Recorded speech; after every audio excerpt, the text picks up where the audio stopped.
عن عبد الله بن مسعود رضي الله تعالى عنه قال سألت رسول الله صلى الله عليه وسلم أي العمل أفضل إلى الله سبحانه وتعالى وفي رواية أي العمل أحب إلى الله تعالى আল্লাহর কাছে সবচেয়ে প্রিয় আমল কোনটি, সবচেয়ে মর্যাদাবান আমল কোনটি ইয়া রাসূলুল্লাহ? জিজ্ঞেস করলেন আব্দুল্লাহ ইবনে মাসউদ রাদিয়াল্লাহু তাআলা, সাহাবায়ে কেরাম সামনে উপস্থিত। قال عليه الصلاة والسلام الصلاة على وقتها। আল্লাহ পাক রব্বুল আলামিনের পছন্দনীয় আমল সম্পর্কে বিশ্বনবী বললেন, সঠিক সময় মতে নামাজকে আদায় করা হচ্ছে আল্লাহর কাছে প্রিয় আমল। এই জন্য রব্বে কারীম আমাদেরকে উদ্বুদ্ধ করে বলেছেন, হাফিজু আলাস সালাওয়াতি ওয়াস সালাতিল মুস্তা, তোমরা নামাজের ব্যাপারে যত্নবান হও এবং বিশেষ করে আসরের নামাজ, মধ্য সময়ের নামাজ। এটা নিয়ে মুফাসসিরিনে কেরাম অনেক ব্যাখ্যা করেছেন। সকল ব্যাখ্যার মাজমুয়া হচ্ছে সব নামাজই অন্তর্ভুক্ত হয়ে যায়। তাহলে 5 ওয়াক্ত নামাজের ব্যাপারে যত্নবান হও। বিশ্বনবীকে জিজ্ঞেস করলেন, কুলতু সুম্মা আইয়ুন ইয়া রাসূলুল্লাহ, এরপরে কোনটি? বিররুল ওয়ালিদাইন, রাসূল বললেন মাতা পিতার সেবা করা। কুলতু সুম্মা আইয়ুন, ক্বালা আলাইহিস সালাম আল জিহাদু ফি সাবিলিল্লাহি তাআলা, আল্লাহর রাস্তায় জিহাদ করা। 3টা বিষয়কে উপস্থাপন করেছেন। একটা হচ্ছে রব্বে কারীমের সন্তুষ্টির জন্য, ভালোবাসার জন্য সর্বোত্তম আমল হচ্ছে নামাজ।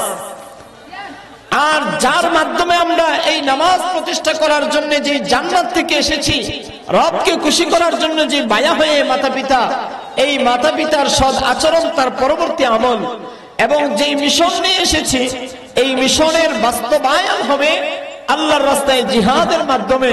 এই জন্য 3টা বিষয়কে উপস্থাপন করেছেন।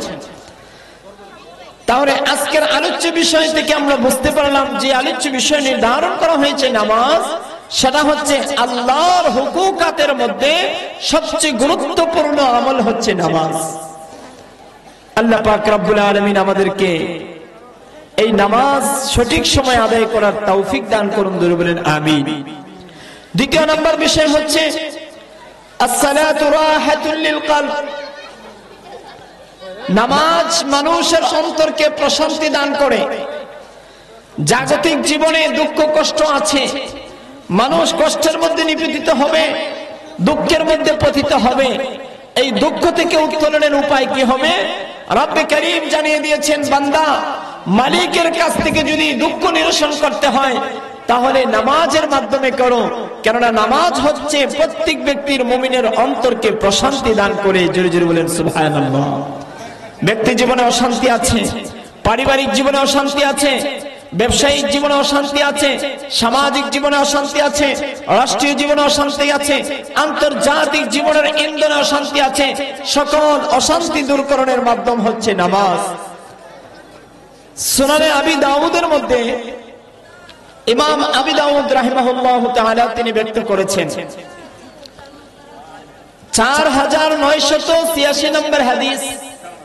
সংক্ষেপে মুখস্থ রাখার জন্য 4986, 4986 নম্বর হাদিস আন্তর্জাতিক ক্যাপসের মানে তিনি ব্যক্ত করেছেন নামাজের মাধ্যমে আল্লাহ পাক রব্বুল আলামিন অশান্তিকে দূর করে দেন। হাদিসটি বর্ণনা করেছেন হযরতে আব্দুল্লাহ বিন মুহাম্মদ বিন আল হানাফিয়া রাহিমাহুল্লাহু তাআলা। 3 জন রাবী আছেন। একজন আব্দুল্লাহ, তার পিতা হচ্ছেন মুহাম্মদ, তার দাদা হচ্ছেন আল হানাফিয়া রাহিমাহুল্লাহু তাআলা। এই 3 জন ব্যক্তির রিওয়ায়াতে হাদিসটি বর্ণিত হয়েছে।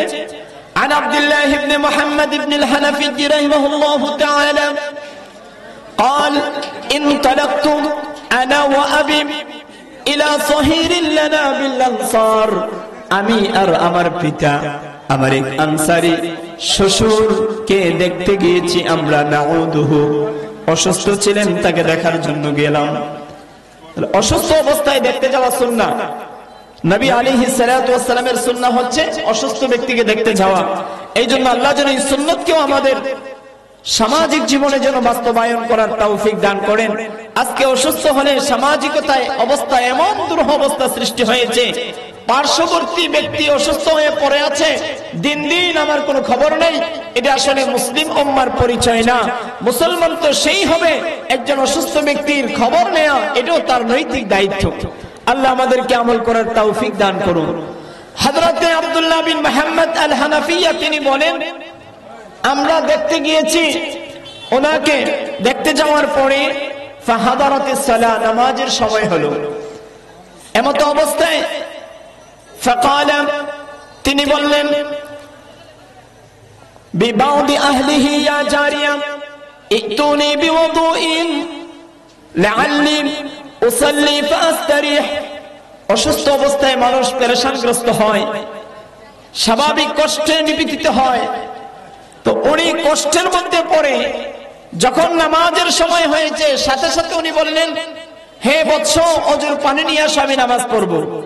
অথচ কেবলমাত্র আযান হয়েছে। তো সাহাবী আব্দুল্লাহ বিন মুহাম্মদ বিন আল হানাফিয়া তিনি বলেন, ফাআনকারনা আলাইহি যালিক, আমরা একটু অপছন্দ করলাম, এত তাড়াহুড়া কিসের, সময় তো আছে। তখন তিনি আমাদের মনোভাব বুঝতে পারলেন। তখন তিনি বললেন, ক্বালা সামি'তু রাসূলুল্লাহি সাল্লাল্লাহু আলাইহি ওয়াসাল্লাম, আমি বিশ্ব নবী মুহাম্মদুর রাসূলুল্লাহ সাল্লাল্লাহু আলাইহি ওয়াসাল্লামকে বলতে শুনেছি, আকিম ইয়া বেলাল, ইয়া বেলাল আকিম ফারিহনা বিসসালাহ, হে বেলাল তুমি নামাজের ব্যবস্থা করো। অবশ্যই আমরা নামাজের মাধ্যমে প্রশান্তি লাভ করি। তাহলে নামাজের মাধ্যমে আত্মার প্রশান্তি মিলে, বিশ্বনবীর হাদিস দ্বারা প্রমাণিত হলো। আজকে আমরা অশান্তি দূর করার কত উপায় খুঁজে বেড়াচ্ছি, কিন্তু আমার প্রতিদিন দৈনিক মুয়াজ্জিন সাহেব আমাকে স্মরণ করিয়ে দেওয়ার পরেও 5 ওয়াক্ত নামাজ আমি জামাতের সাথে আদায় করতে পারি নাই, এটা আমাদের আক্ষেপ। অথচ বিশ্বনবী যখনই কোনো পেরেশানগ্রস্ত হতেন, পারিবারিক পেরেশানি, শারীরিক পেরেশানি, সমাজের পেরেশানি, দ্বীনের কোন পেরেশানি যখনই পেয়ে বসত, বিশ্বনবী মুহাম্মদুর রাসূলুল্লাহ সাল্লাল্লাহু আলাইহি ওয়াসাল্লাম সাথে সাথে নামাজে দাঁড়িয়ে যেতেন। সুনানে আবি দাউদ, ইমামে আবু দাউদ রাহমাতুল্লাহি আলাইহি হাদিসটি বর্ণনা করেছেন 1319 নম্বর হাদিস। 1319 নম্বর হাদিসে ইমাম আবু দাউদ বলেন, এই হাদিসটি বর্ণনা করেছেন হুযায়ফা রাদিয়াল্লাহু তাআলা আনহু, আন হুযায়ফা রাদিয়াল্লাহু তাআলা আনহু قال قال رسول الله صلى الله عليه وسلم اذا امره حزب, যখনই রাসূলের কোনো পেরেশান আসতো, ফাসাল্লাম, তখনই তিনি নামাজে দাঁড়িয়ে যেতেন। ইদা হাযাবাহু আমরুন, কোন বিষয় যদি পেরেশান করত, কোন টেনশন যদি হতো, ঋণগ্রস্ত হয়ে যেতেন, সাথে সাথে আল্লাহর কাছে দাঁড়িয়ে নামাজের মাধ্যমে টেনশন দূর করার জন্য, ঋণগ্রস্ততা দূর করার জন্য, দুঃখ ক্লেশ দূর করার জন্য নামাজে দাঁড়িয়ে যেতেন। নামাজে দাঁড়ানোর মাধ্যমে বিশ্বনবী আল্লাহর কাছে সমাধান নিয়ে যেতেন। এই জন্য 2 নম্বর বিষয়ে আমরা যা পাইলাম সেটা হচ্ছে নামাজের মাধ্যমে আমাদের আত্মার প্রশান্তি মিলে। আত্মার প্রশান্তি কিসে ঘটে? নামাজ। নামাজের দ্বারা আত্মার প্রশান্তি যেমনি ভাবে ঘটে, ঠিক তেমনি ভাবে এই নামাজ আপনাকে আমাকে অন্ধকারাচ্ছন্ন পরিবেশ থেকে আলোর দিকে পথ দেখিয়ে জান্নাতুল ফেরদাউসের মেহমান বানিয়ে দিবে। জোরে জোরে বলেন সুবহানাল্লাহ। আসসালাতু নূরুন, নাম্বার 3, নামাজ হচ্ছে নূর, নামাজ হচ্ছে আলো। সহিহুল বুখারীর একাধিক হাদিস আছে। ইমামে মুসলিম রাহিমাহুল্লাহ তাআলা তিনিও হাদিস বর্ণনা করেছেন, নামাজ হচ্ছে নূর।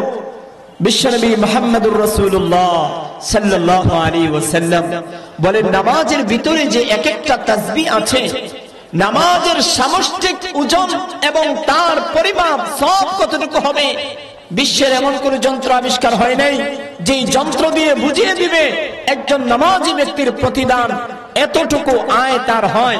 বিশ্বের কোন যন্ত্র আবিষ্কার হয় নাই, কিয়ামত পর্যন্ত হবেও না। বরঞ্চ বিশ্বনবী একটু ধারণা দিয়েছেন, আরে বান্দা, আল্লাহর বান্দা হয়ে যার মাধ্যমে তোমাদের আল্লাহর সাথে সম্পর্ক হয়, যেই নামাজের এক একটা তাসবিহাত আছে, সেই তাসবিহাতের ফজিলত বর্ণনা করে আমাদেরকে ধারণা দিয়েছেন নামাজের ফজিলত কত বেশি হইতে পারে। সহিহুল মুসলিমের মধ্যে ইমাম মুসলিম রাহিমাহুল্লাহ তাআলা হাদিস চয়ন করেছেন, 422 নম্বর হাদিস, কিতাবুস সালাহের মধ্যে নিয়ে এসেছেন। হাদিসটি বর্ণনা করেছেন আবু মালিক আল আশআরী রাদিয়াল্লাহু তাআলা আনহু, জলিল কদর সাহাবী। হযরত আবু মালিক আল আশআরী রাদিয়াল্লাহু তাআলা আনহু বলেন, قال رسول الله صلى الله عليه وسلم الطهور شطر الإيمان। বিশ্বনবী বললেন, পবিত্রতা হচ্ছে ঈমানের অর্ধেক। ঈমানের অর্ধেক হচ্ছে কি? পবিত্রতা। নামাজের জন্য শর্ত কি? পবিত্রতা।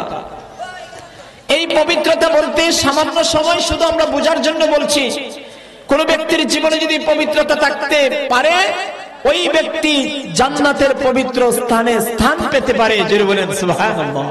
জান্নাতটা পবিত্র, হায়াতে জিন্দেগি করতে হবে পবিত্র, তাহলে সেই ব্যক্তি পবিত্র নামাজ দিয়ে জান্নাতে অবস্থান করা সম্ভব হবে। আত-তাহুরু শাতরুল ঈমান। রাসূল বলেন, আলহামদুলিল্লাহ ওয়া সুবহানাল্লাহ তামলাউল মিজান। নামাজের মধ্যে আলহামদুলিল্লাহ আছে না নাই? আর একটু জোরে বলেন না, আছে না নাই? সুবহানাল্লাহ আছে? সুবহানা রাব্বিয়াল আ'লা, সুবহানা রাব্বিয়াল আযীম আছে না নাই? রাসূল বলেন, সুবহানাল্লাহ তামলাউল মিজান। তুমি যে সুবহানাল্লাহ পড়ো, ওই সুবহানাল্লাহর বরকতে আমল আল্লাহ মিজানের পুরো পাল্লাটাকে ভরপুর করে দিবেন। জোরে জোরে বলেন সুবহানাল্লাহ। আলহামদুলিল্লাহ তামলাউল মিজান। মিজানের পাল্লাটাকে আল্লাহ আলহামদুলিল্লাহ দ্বারাও ভরপুর করে দিবেন। রাসূল বললেন, আমার উম্মতের বুঝতে কষ্ট হবে, যেহেতু মিজানের পাল্লা সম্পর্কে ধারণা নাই, মিজানের পাল্লা কখনো দেখে নাই। এই জন্য বিশ্বনবী মুহাম্মদুর রাসূলুল্লাহ সাল্লাল্লাহু আলাইহি ওয়াসাল্লাম পরবর্তী একটা শব্দ বলেছেন, যে শব্দ দিয়ে বুঝাইছেন সুবহানাল্লাহি ওয়াল হামদুলিল্লাহি তামলাউ মা বাইনাস সামাই ওয়াল আরদ। আসমান আর জমিনের মধ্যে যত জায়গা আছে, ওই জায়গা বরাবর পরিমাণ আল্লাহ পাক রব্বুল আলামিন নেক আমলের দ্বারা ভরপুর করে দিবেন। সুবহানাল্লাহ। তাহলে বোঝা গেল কতটুকু হবে। আমরা জমিনের মাপটা জানি 51 কোটি বর্গ কিলোমিটার প্লাস। 51 কোটি জলভাগ স্থলভাগ মিলে 51 কোটি জায়গার যদি কিঞ্চিত পরিমাণ একটু বেপি জায়গাতে মালিক হয়, আনন্দের সীমা থাকে না। অথচ একজন মুসলমানের যে আখিরাতের অ্যাকাউন্ট আছে, সাবালেগ হওয়ার পরে সচ্ছল হয়ে যায়, ওই অ্যাকাউন্টে প্রতি সুবহানাল্লাহ আলহামদুলিল্লাহ যে নামাজের ভিতরে দেওয়া হয়েছে, এক একটা আমল করবে আল্লাহ পাক রব্বুল আলামিন 51 কোটি কেন আল্লাহ সংখ্যা দিয়ে নয়, বরং নমুনা হিসেবে বুঝিয়েছেন কত কোটি মিলিয়ন আল্লাহ জায়গার মালিক বানিয়ে দিয়ে সুবহানাল্লাহর মর্যাদাকে বাড়িয়ে দিবেন। কোন ব্যক্তি আজ পর্যন্ত বলতে পারে নাই। এই জন্য নামাজের গুরুত্ব কম না বেশি? আর একটু জোরে বলেন না যারা আছেন, কম না বেশি? এই নামাজের গুরুত্ব বুঝাই রাসূল বলেন, যেই নামাজের ভিতরে সুবহানাল্লাহ আলহামদুলিল্লাহ এত মর্যাদাবান। ইমামে মুসলিম রওয়ায়াত করেছেন আবু মালিক আশআরী থেকে, রাসূল পরবর্তী অংশে বলেন, আস-সালাতু নূরুন ওয়াস-সাদাকাতু বুরহানুন ওয়াস-সাবরু দিয়াউন। তিনটি আমল দিয়ে বলেন, আমার উম্মতেরা, নামাজ হচ্ছে এক একটা আলো, যেমনি ভাবে অন্ধকার দূর করার জন্য লাইটের ব্যবস্থা করেছেন, সামান্য একটু অন্ধকার দূর করেছে, কিন্তু কবরের জগতের মধ্যে কঠিন এক অন্ধকার হবে, হাসরের ময়দানে কঠিন এক অন্ধকার হবে। সেই অন্ধকার দিয়ে পৃথিবীর কোনো আলো দিয়ে সেই অন্ধকার দূর করা যাবে না। যাবে? সেটা দূর করতে হলে নামাজ লাগবে। রাসূল বলেছেন, আস-সালাতু নূরুন। আমাদের মনের ভিতরে আবেগ জাগে, কাইফা ইয়াকুনু নূরা, নূরটা কেমন হবে, আলোটা কেমন হবে। বাতি সম্পর্কে সামনে লাগানোর পরে ধারণা হয়েছে তার আলো এতটুকু আছে, যত পাওয়ার বেশি হয় আলো তত বেশি হয়। তো এই নূরটা কেমন হবে, বিশ্বনবী এই নূরের ব্যাপারে যেভাবে বলেছেন, আল্লাহ সূরাতুল হাদীদের মধ্যে বান্দাদের মনের প্রশ্ন দূর করে আয়াত নাজিল করে দিয়েছেন।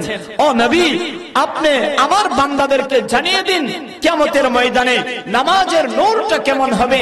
সূরাতুল হাদীদের 12তম আয়াতের মধ্যে 27তম পারা 18 নম্বর পৃষ্ঠার 3 নম্বর লাইনে আল্লাহ পাক রব্বুল আলামিন শুরুতেই বলেন, আল্লাহ পাক রব্বুল আলামিন বলেন, নূরুহুম ইয়াসআ বাইনা আইদিহিম ওয়া বিআইমানিহিম বুশরাকুমুল ইয়াওম। আল্লাহ পাক রব্বুল আলামিন বলেন, ও আমার বান্দা বান্দিরা, কিয়ামতের ময়দানে ইয়াউমা তারাল মুমিনিনা ওয়াল মুমিনাত, তোমরা মুমিন আর মুমিনাত যারা ঈমানের গুণে গুণান্বিত হয়, যারা পাক্কা নামাজি আল্লাহর শরীয়তকে মেনে পূর্ণাঙ্গ মুমিন হয়ে দুনিয়া থেকে বিদায় নিতে পারে, যেই সমস্ত নারী আল্লাহকে খুশি করে ঈমান নামক ঝান্ডা নিয়ে মুমিনা হতে পারে, নামাজ পূর্ণাঙ্গভাবে আদায় করার মাধ্যমে, আল্লাহ পাক রব্বুল আলামিন বলেন, ইয়াউমা তারাল মুমিনিনা ওয়াল মুমিনাত, নর দেখতে পারবে ইমানদার নর, ইমানদার নারী দেখতে পারবে সেদিন। নূরুহুম নূরুহুম, তাদের সামনে থাকবে আলো। ইয়াসআ ইয়াসআ নূরুহুম, এই তাদের আলো তাদেরকে পরিচালিত করবে। বিআইদিহিম ওয়া বিআইমানিহিম, তাদের ডানে বামে চতুর্দিক থেকে আলো দিয়ে, এবং আওয়াজ দিতে থাকবে চতুর্দিক থেকে, বুশরাকুমুল ইয়াউম বুশরাকুমুল ইয়াউম, আজকের দিনে তোমাদের জন্য বড়ই সুসংবাদ। চিৎকার দিয়ে বলেন আল্লাহু আকবার। এই সুসংবাদ পাওয়া দরকার আছে না নাই? সুসংবাদ পাওয়ার মাধ্যম কি? নামাজ। কোথায় নিয়ে যাবে? তার শেষ পৌঁছানোর জায়গা হবে জান্নাতুন তাজরি মিন তাহতিহাল আনহার, জান্নাতুল ফিরদাউসে। 8টা জান্নাতের আল্লাহ যে ভাগ্যে যে জান্নাত রেখেছেন, সেই জান্নাতে পৌঁছে দিবে সেই নামাজের আলো। এই জন্য নামাজ পড়া দরকার আছে না নাই?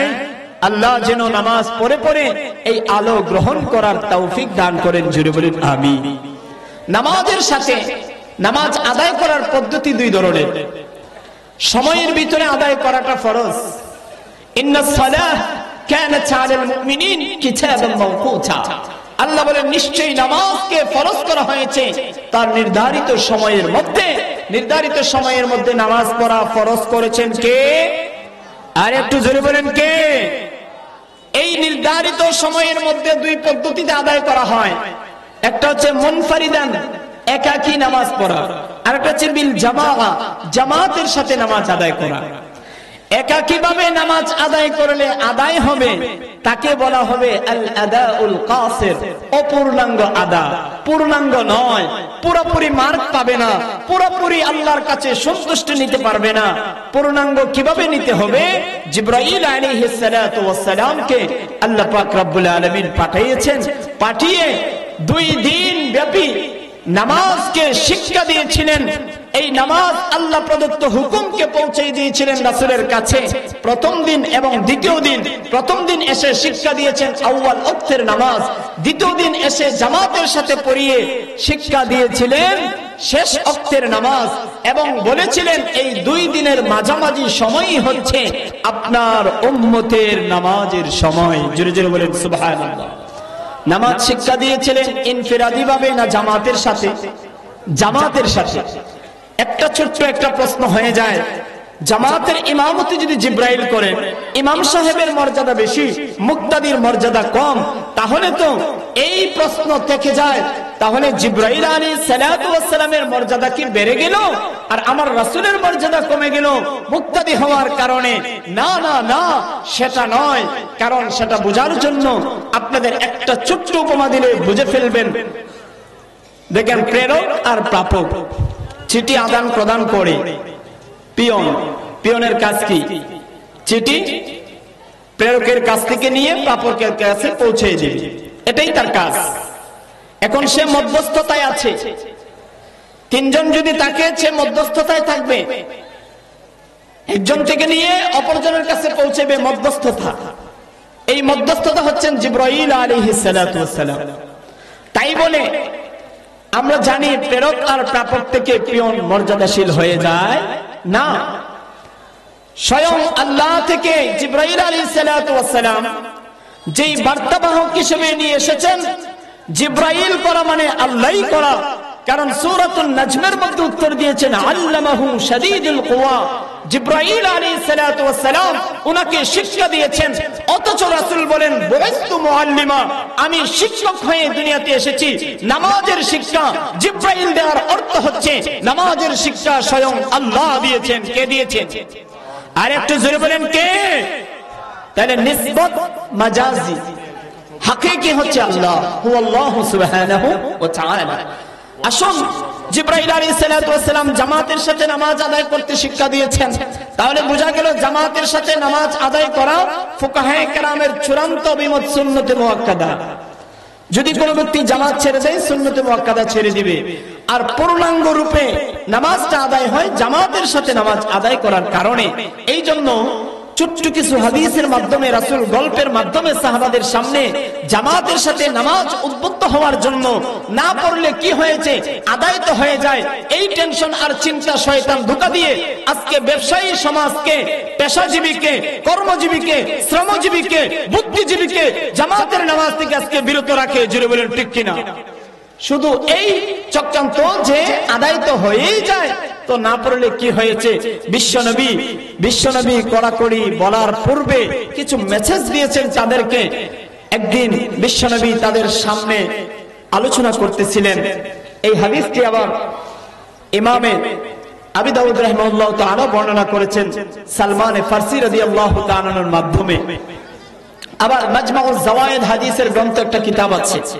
এই কিতাবের বড় একটা কিতাব, সিয়াসিত্তার কিতাবেরও বাহিরে অসংখ্য কিতাব আছে আমাদের হাদিস গ্রন্থের। এর মধ্যে একটা কিতাব আছে মাজমাউজ জাওয়ায়েদ, তার দ্বিতীয় খণ্ডের মধ্যে সালমান ফারসি রাদিয়াল্লাহু তাআলা আনহু থেকে একটা হাদিস বর্ণনা করেছেন। এই হাদিসের মধ্যে রাসূল বলতেছেন عن سلمان الفارسي رضي الله تعالى عنه قال رسول الله صلى الله عليه وسلم من خرج من بيته متطهرا, ঘর থেকে পবিত্র অবস্থায় বের হয়।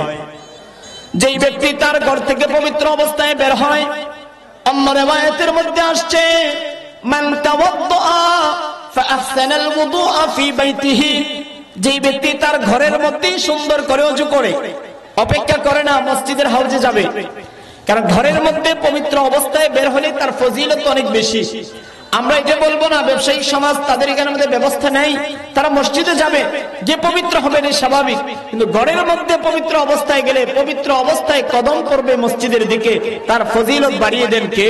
আল্লাহ। তবে বিষয়টা আমাদের জানা দরকার যে নিজের স্বীয় স্থান থেকে পবিত্র অবস্থায় মসজিদে বের হলে তার ফজিলত বেড়ে যায়। তো সালমান ফারসি রাদিয়াল্লাহু তাআলা আনহু বর্ণনা করেন, বিশ্বনবী বললেন যেই ব্যক্তি নাকি সুন্দরভাবে ওযু করে নিজের ঘর থেকে বের হয়ে গেল, ওই ব্যক্তির প্রতিদান হয়ে গেল। ওই ব্যক্তি কেমন হয়ে গেল? ওই ব্যক্তি আল্লাহর পর্যটক হয়ে গেল। জোরে জোরে বলেন সুবহানাল্লাহ। কার পর্যটক? আল্লাহর পর্যটক হয়ে গেল। ফাহুয়া যায়িরুল্লাহ। কার পর্যটক? আল্লাহ। আর যেই ব্যক্তি আল্লাহর পর্যটক হয়ে যাবে, আল্লাহর উপরে আবশ্যক হয়ে যায় তার পর্যটককে সম্মান করা। ওয়া হাক্কুন আলাজ যুরি আইয়ুকরিমাজ যায়ির, পর্যটককে সম্মান করা আল্লাহর উপরে কর্তব্য হয়ে যায়। স্বাভাবিক পর্যটক কেন্দ্রে গেলে পর্যটক যারা থাকে তারা সম্মানের পাত্র হয়, সম্মানের প্রতীক পায়, বিভিন্ন দিক থেকে সুযোগ সুবিধা পায়। কিন্তু আল্লাহ সম্মান কিভাবে করবেন মনের মধ্যে তো প্রশ্ন এসে যায়। সাহাবায়ে কেরামের মনের মধ্যেও প্রশ্ন। রাসূল যখন গল্প করতেন হাদিসের, তখন সাহাবাদের মধ্যে মনের প্রশ্ন হয়ে গেল কাইফা ইয়াকুনুল ইকরাম, এই আল্লাহর পক্ষ থেকে সম্মানটা কেমন হবে? আল্লাহ যত বড় সম্মান তো তত বড় হবে, যত বড় ব্যক্তি হয় আমাদের আশাটাও তত বড়, সম্মানের প্রতীকটা বড় বেশি হয়। যদি কমে নিরাশা হয়ে যায় মানুষ। আমরা তো মালিক পেয়েছি, সমস্ত জগতের বাদশা পেয়েছি, মনের মধ্যে প্রশ্ন আছে না নাই যে আল্লাহর সম্মানটা কেমন হবে? এটা বোঝা দরকার আছে না নাই? আর একটু জোরে বলেন বোঝা দরকার আছে না নাই? আপনাদের মনে বোঝার কোনো দরকার নেই, আছে? মনে চায় ইকরাম সম্মান কেমন হবে? মালিকের পক্ষ থেকে এমন মালিক পেয়েছি যিনি সমস্ত জগতের বাদশা, তার সম্মানটা কেমন হবে? রাসূল বলেন বর্ণনা করা তো সম্ভব না, তবে আমি নমুনা হিসাবে রব্বে কারীম কেমন সম্মান করবেন একটু বর্ণনা দিতে পারি। বিশ্বনবী মুহাম্মদুর রাসূলুল্লাহ সাল্লাল্লাহু আলাইহি ওয়াসাল্লাম তিনি বললেন, আমার সাহাবারা শোনো, বিশ্বের দিক দিগন্ত থেকে বাইতুল্লাহকে হজ করার জন্য মানুষ আসে।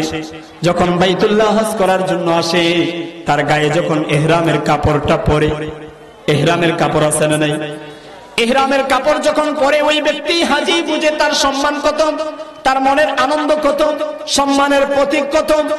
আমরা আল্লাহর জাতের কসম দিয়েও বলতে পারি, পৃথিবীতে এমন কোন পর্যটক কেন্দ্র তৈরি হয় নাই, কিয়ামত পর্যন্ত হবে না, যে একজন হাজি যখন ইহরাম পরিহিত অবস্থায় থাকেন তার সম্মানের চেয়ে বেশি সম্মান আর কোন জায়গায় হয় না। জোরে বলেন ঠিক কিনা? এই জন্য বিশ্বনবী বললেন, ইহরাম পরা অবস্থায় সম্মানের একটা প্রতীক। এই জন্য আল্লাহ তাআলা আমাকে জানিয়ে দিয়েছেন, আমার উম্মতের বিশেষ মর্যাদা হবে যারা নাকি পবিত্র অবস্থায় কোথায় যাবে, নামাজে যাবে, মসজিদে যাবে। মসজিদে ইনফিরাদি নামাজ হয় না, মসজিদ হচ্ছে জামাতের সাথে নামাজ আদায় করার জায়গা। জোরে বলেন ঠিক কিনা? ইনফিরাদি ভাবে আদায় করে সেটা ভিন্ন কথা, কিন্তু মসজিদের মধ্যে জামাতের সাথে আদায় করার জন্যই তৈরি করা হয়। মূলত ইনফিরাদি নামাজ ঘরেও পড়া যায়, আর ইনফিরাদি নামাজ, একাকী নামাজ, সুন্নাত নামাজ ঘরে পড়া উত্তম, ফুকাহায়ে কেরামের সর্বোচ্চ অভিমত। তাহলে বোঝা গেল বিশ্বনবী বলতেছেন, قال رسول الله صلى الله عليه وسلم من خرج من بيته متطهرا الى صلاه مكتوبه। নফল নামাজ নয়, ফরজ নামাজ আদায়ের উদ্দেশ্যে যে ব্যক্তি ঘর থেকে বের হয়, ইলাল মসজিদ, কোথায়? মসজিদে। তাহলে জামাতের সাথে নামাজ আদায় করার জন্য মনে তামান্না নিয়ে ঘর থেকে বের হলো, ফাআজরুহু কাআজরিল হাজিল মুহরিম, তার প্রতিদান একজন হাজি ইহরাম বাঁধা পরিহিত অবস্থায় যেই মর্যাদা, ওই মর্যাদার সওয়াব তার আমলনামায় আল্লাহ পাক রব্বুল আলামিন দান করে দেন। জোরে জোরে বলেন সুবহানাল্লাহ। আল্লাহ কত সহজ করেছেন, বান্দাকে পাঠাইছে। অনেক বান্দার মনে প্রশ্ন থাকতে পারে, মালিক বাইতুল্লাহ বানিয়েছেন, আল মদিনাতুল মুনাওয়ারা বানিয়েছেন, মদিনাতুল মুনাওয়ারায় শুয়ে আছেন আমার হাবিব, আমার রাসূল। আল্লাহ আপনার ঘরটা দেখার কত স্বপ্ন, কিন্তু কোন ধরনের সুযোগ নেই, কোন ধরনের ওয়াসাআত নেই, টাকা পয়সা নেই, যাওয়ার মতো ব্যবস্থা নেই। আল্লাহ গরিব হয়ে আছি, মনের মধ্যে আক্ষেপ জাগতে পারে, মনের মধ্যে তামান্না আসতে পারে। আল্লাহ হজের মৌসুমের মধ্যে, উমরার সিজনের মধ্যে কত ব্যক্তি ইহরাম পরে পরে সম্মানের ভূষিত হয়েছে, চিত্র দেখে দেখে আসা জাগে। আল্লাহ বলেন, বান্দা গরিব হতে পারো, তুমিও যেন বঞ্চিত না হও, তোমার জন্য আমি সুযোগ রেখেছি। তুমি জামাতের সাথে নামাজ আদায় করতে মসজিদে যাবে, আর ওই সওয়াবটা, ওই সম্মানটা আখিরাতের ময়দানে তোমার অ্যাকাউন্টে, আমলনামায় আল্লাহ পাক রব্বুল আলামিন দান করে দিবেন। চিৎকার দিয়ে সুবহানাল্লাহ। নামাজের মর্যাদা কম না বেশি? এখন কি বেশি মুখে বলি, সম্ভব না বর্ণনা দেয়া। দ্বিতীয় প্রশ্ন থেকে যায়, নামাজ তো জামাতে পড়তে যাব, পর্যটক কেন্দ্রে গেলে তো ভালো খাবারের ব্যবস্থা আছে। একাধিক আলোচনায় আমি প্রশ্নের জবাবটা সহিহুল বুখারীর ইমাম বুখারী যে হাদিসটা চয়ন করেছেন ওই হাদিস দ্বারা দিয়ে থাকি। ইমাম বুখারী রাহিমাহুল্লাহ তাআলা তিনি 662 নম্বর হাদিস তার মূল কিতাবের মধ্যে উনি এসেছেন, প্রথম খণ্ডের কিতাবুস সালাহের মধ্যে। এই হাদিসের মধ্যে আন্তর্জাতিক অ্যাপসের মানে 662 অ্যাপস যদি রিসার্চ করেন পেয়ে যাবেন। তবে আমাদের কওমি অঙ্গনের 10টা হাদিস কম আছে সংখ্যায়, 652 নম্বর হাদিসের মধ্যে এই হাদিসটা চয়ন করেছেন ইমাম বুখারী। বলেন, আমি হাদিসটি চয়ন করেছি যেই riwayatগুলোর মধ্যে হাদিসটি যিনি riwayat করেছেন ফকিহ এবং জলিল মুহাদ্দিস, সবচেয়ে বেশি যার হাদিস riwayat হযরতে আবু হুরায়রা রাদিয়াল্লাহু তাআলা আনহু। সুবহানাল্লাহি ওয়া বিহামদিহি। عن ابي هريره رضي الله تعالى عنه قال قال رسول الله صلى الله عليه وسلم من غدا الى المسجد او راح أعد الله تعالى له نزلا من الجنة سبحان الله وبحمده। হযরত আবু হুরায়রা রাদিয়াল্লাহু তাআলা আনহু থেকে বর্ণিত, তিনি বলেন, যেই ব্যক্তি সকালে কিংবা সন্ধ্যায় নামাজে মসজিদে গমন করে, সকালে কিংবা সন্ধ্যায় মসজিদে গমন করে, আল্লাহ পাক রব্বুল আলামিন ফেরেশতাদের মাধ্যমে বলেন, আমার বান্দা মসজিদে আসছে, বলো তো সে কার পর্যটক? বলেন, আপনার পর্যটক। তাহলে আমার পর্যটকের সম্মানটা কেমন হবে? হাজির এহরাম বাঁধা যে পোশাক পরিহিত অবস্থায় যে সওয়াব হবে সেটা হবে। পর্যটক কেন্দ্রে খাবারের ব্যবস্থা কম হয় না বেশি হয়? সুস্বাদু খাবারের ব্যবস্থা করেন? হ্যাঁ তাই তো। তাহলে তোমরা সাক্ষী থাকো আমার বান্দার জন্য আ'আদাল্লাহু তাআলা লাহু নুজুলাম মিনাল জান্নাহ, জান্নাতের মেহমানদারি তার জন্য আমি আল্লাহ প্রতিটি ওয়াক্তে সকালে এবং সন্ধ্যায় তৈরি করে দিলাম নামাজের বরকতে। জোরে জোরে বলেন সুবহানাল্লাহ। জান্নাতের মেহমানদারি। প্রশ্ন হয় যে হুজুর তাহলে আমাদেরকে দেন নাই কেন? একটু দিতেন। একাধিক জমা তো আছেই, কিছু জান্নাতি খাবার পাঠাইতেন, আমরা যদি পাইতাম তত সুস্বাদু খাবার গ্রহণ করতাম। মান্না সালওয়া নামক নিয়ামত বনি ইসরাইল পেয়েছিল, কিন্তু কেন আনেন নাই? রাসূল সেটারও জবাব দিয়েছেন সাহাবাদের সামনে। একদিন রাসূলের একটা বিশেষ সুন্নত ছিল নামাজের, সালাতুল ইস্তিসকার নামাজ পড়তেন, বৃষ্টি প্রার্থনার নামাজ পড়তেন। চন্দ্রগ্রহণ হলে, সূর্যগ্রহণ হলে সালাতুল কুসুফ এর নামাজ আদায় করতেন। উলামায়ে কেরাম আছেন জানেন, যখন নাকি রাসূল একদিন সূর্যগ্রহণের জন্য উনি যখন নামাজে দাঁড়িয়ে গেছেন দিনের বেলায়, লম্বা কেরাত নিয়ে নামাজ পড়তেছেন, সহিহুল বুখারী লম্বা হাদিস জেনেছেন। এই হাদিস এর মধ্যে নামাজ পড়তে পড়তে এক রাকাতের মধ্যে তিনি সামনে অগ্রসর হয়েছেন, আরেক রাকাতের মধ্যে পিছনের দিকে সরে আসছেন। এই দৃশ্য দেখে সাহাবায়ে কেরামের মনের মধ্যে প্রশ্ন, বড়ই আজীব এক প্রশ্ন, আমার রাসূলকে এমন করতে কোনোদিন দেখি নাই, আজকে কেন করলেন? সামনে গেলেন আবার পিছনে সরে আসলেন। তার প্রশ্ন করলে জবাব দিয়েছেন দুইটা। একটা জবাব আমাদের আয়াতে আমাদের আলোচ্য বিষয়ের সাথে সম্পৃক্ত, সেটা হচ্ছে এই, রাসূল বললেন শোনো, আমার কাছে জান্নাতটা এমন ভাবে তুলে ধরা হয়েছে যেন পুরো জান্নাতটা আমার সামনে ভাসতেছে। আঙ্গুরের ছড়াগুলো গাছের ঝুলে আছে, আমি নবীর হাতের নাগালে। আমি যদি ইচ্ছা করতাম আঙ্গুরের ছড়াটা তোমাদের জন্য, ফলের ছড়াটা তোমাদের জন্য নিয়ে আসতে পারতাম। সাহাবা জিজ্ঞেস করলেন, ইয়া রাসূলুল্লাহ, এত সুস্বাদু খাবার নিয়ে আসতেন না কেন? তখন বললেন, জানো, খুলিকাতিল জান্নাতু লিল বাকা ওয়া খুলিকাতিদ দুনিয়া লিল ফানা। দুনিয়াকে সৃষ্টি করা হয়েছে ধ্বংসের জন্য, জান্নাতকে সৃষ্টি করা হয়েছে স্থায়িত্বের জন্য। দুনিয়া ধ্বংস হয়ে যাবে, জান্নাতের ফল যদি এখানে চলে আসে, জান্নাতের নিয়ামত যদি চলে আসে, ওই নিয়ামত আল্লাহর কাছে দাবি করবে, আল্লাহ আমি ধ্বংস হব না, তখন দুনিয়া ধ্বংস হওয়াটা অনিবার্য হবে না। এই জন্য রাসূল হিকমত স্বরূপ বলেন, আমি জান্নাতের মধ্যে রেখে দিয়েছি আমার উম্মতের জন্য, আমি ওই খেজুরের থেকে অথবা ফলের দানা থেকে, আঙ্গুরের ছড়া থেকে আমি তোমাদের জন্য নিয়ে আসি নাই। জোরে জোরে বলেন সুবহানাল্লাহ। তাহলে সহিহ বুখারীর জামাতের সাথে নামাজ আদায় করলে আল্লাহ খাবারের ব্যবস্থা করেন, নগদ দেন নাই, এতে আমরা খুশি না বেজার? আর একটু জোরে বলেন খুশি না বেজার? আমরা তো প্রায় সময় বলি দুনিয়াটা ত্যাগের জায়গা, এই হিসেবে মূল্য আছে, দুনিয়াটা বুকের জন্য তার কোনো মূল্য নাই। জোরে বলুন ঠিক কিনা? আজকে বিজাতি আমাদেরকে চিনিয়ে নিয়ে গেছে, বিজাতি আমাদেরকে ইসলামী শরিয়া থেকে ধ্বংস করার সর্বপ্রথম যে মাইন্ড দখল করেছে সেটা হচ্ছে বলে খাও দাও ফুর্তি করো, দুনিয়া বড় মস্ত বড়, শিরকি কথা দিয়ে আজকে মুসলিম উম্মাহকে শিরকের দিকে ধাবিত করেছে। জোরে বলুন ঠিক কিনা? মুহতারাম হাজরিন, দুনিয়াটা বড় মস্ত বড় নয়। দুনিয়াটা কেনার জন্য আল্লাহ এখানে যতজন বসা আছেন, উলামায়ে কেরাম এটা ভিন্ন সাবজেক্ট রাখলাম, তাদের আসনার মর্যাদা আল্লাহ ভিন্নভাবে উল্লেখ করেছেন। খাসসাল আম্বিয়া ওয়া খাসসাল উলামা, আল্লাহ বিশেষায়িত করেছেন, তাদের ব্যাপারটা আলাদাভাবেই রাখলাম। আপনারা যারা বসে আছেন সাধারণ একজন উম্মত হবে, ওই ব্যক্তির মর্যাদা এমন ব্যক্তির 5 মিনিটের আমল দিয়ে পুরা দুনিয়াটা কয়েকবার ক্রয় করতে পারে। চিৎকার দিয়ে বলেন আল্লাহু আকবার। 5 মিনিটের আমল দিয়ে দুনিয়া ক্রয় করা যায়, আর ওই দুনিয়ার পিছনে মস্ত বড় স্লোগান দিয়ে আমাদেরকে ধোঁকায় ফেলে রেখেছে। এই জন্য ধোঁকা থেকে বাঁচা দরকার আছে না নাই? বলবেন যে হুজুর এটা কি সত্যি কথা? হ্যাঁ হ্যাঁ, আপনি দিনমজুর হতে পারেন, ছোট্ট ব্যবসায়ী হতে পারেন, গ্রামে ব্যবসা করতে পারেন, আপনি ওয়াদা জেনে রাখেন, ধানমন্ডি সিটি হইতে পারে, ঢাকা সিটি হইতে পারে, লন্ডন সিটি হইতে পারে।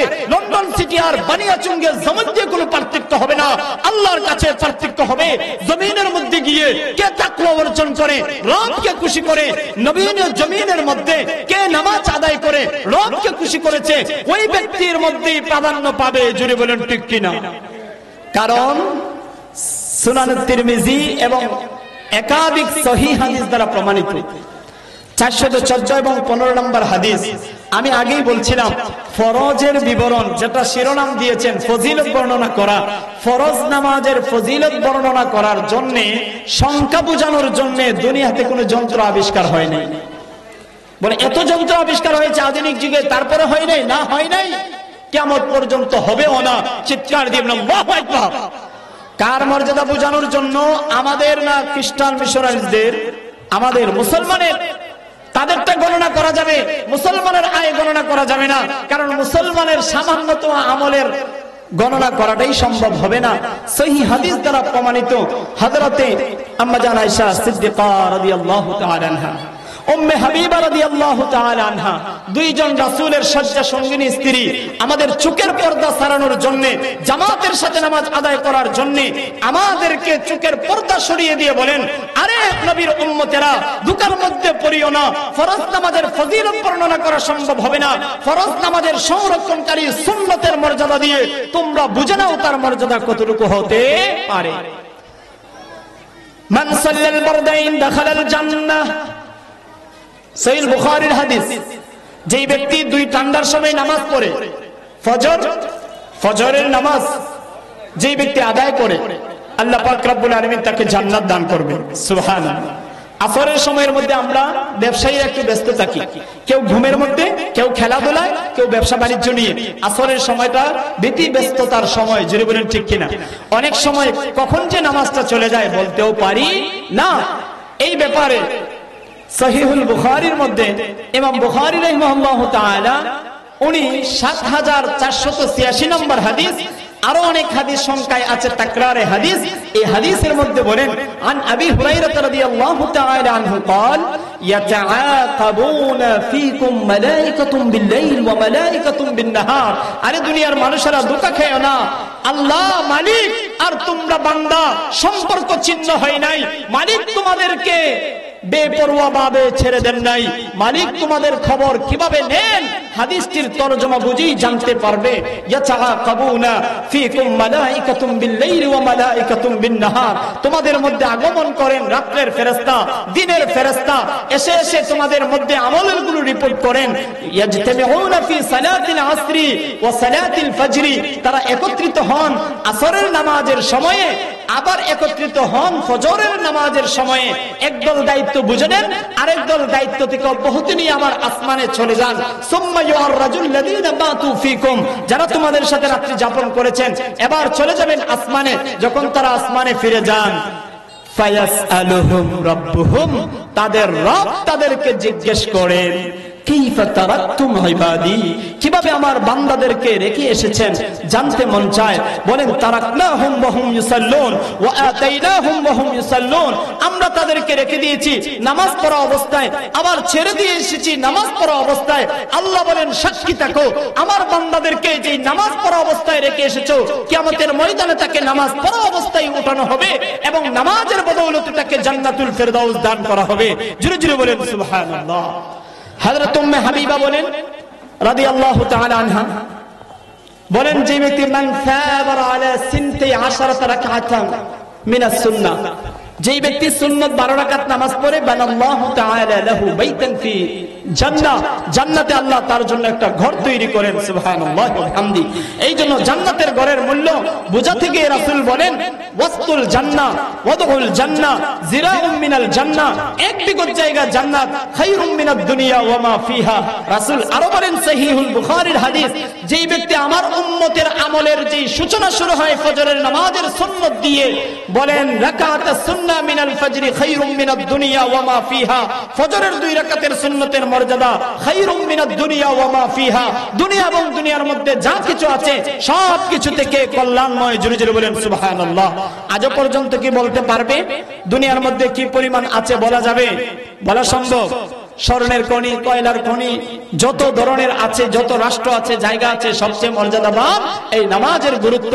তাহলে বোঝা গেল, এই গুরুত্ব শুনে বোঝা গেল নামাজ পড়া দরকার আছে না নাই? নামাজের উপকার নেওয়া দরকার আছে না নাই? নামাজ শিক্ষা দেয় নিরহংকার হতে। আল্লাহু আকবার যখন আপনি বলবেন, যত বড় রাষ্ট্রপতি হন না কেন, প্রধানমন্ত্রী হন না কেন, আপনার আঙ্গুলগুলো কানের মধ্যে গেছে মানে কান ধরেছেন, আমি বড় না, আমার বিধান বড় না, আমার রাষ্ট্র বড় না, আমার ক্ষমতা বড় না, সবচেয়ে বড় কে?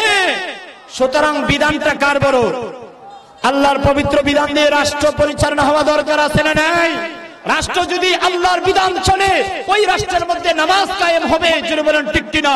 ঘরে ঘরে নামাজের জন্য সবচেয়ে প্রয়োজন, হুদুদ কায়েমের জন্য, রাষ্ট্রের শান্তি আনার জন্য কোরআনের বিধান ছাড়া, নামাজের বিধান ছাড়া কোনো পক্ষেই সম্ভব হবে না। আল্লাহ যেহেতু বড়, আল্লাহর সিদ্ধান্ত বড়, আমরা যেহেতু ছোট, আমাদের সিদ্ধান্ত ছোট, আমরা যেহেতু ছোট, আমাদের হুকুম ছোট। এই জন্য রাষ্ট্র পরিচালনার জন্য মেহেরবানি করে যারা যে জায়গায় ডিপার্টমেন্টে দায়িত্ব আছেন, উদাত্ত আহ্বান জানাবো, সংসদের মধ্যে আল্লাহর বিধান কায়েম করুন। যে যে প্রতীক নিয়ে কাজ করুন না কেন, আপনারা থাকবেন, কোনো অসুবিধা নাই, কিন্তু কোরআনের আইন চলবে। জোরে বলেন ঠিক কিনা?